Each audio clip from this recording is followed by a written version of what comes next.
Hi, welcome back to our channel. In front of me I have OnePlus 15, and in this video I want to show you the narrow reads wallpaper effect on this device. So how to enable it? You want to go to settings and find section home screen, lock screen and style. Now let's go to wallpapers section. And I will, for example, select photo from my album.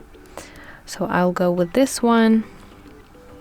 Now we want to press apply to button and choose where to apply this wallpaper. I will go with lock screen, for example. So now at the bottom side of the screen you can see styles.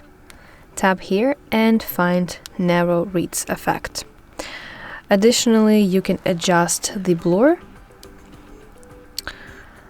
So play with this and figure out what's the best for you.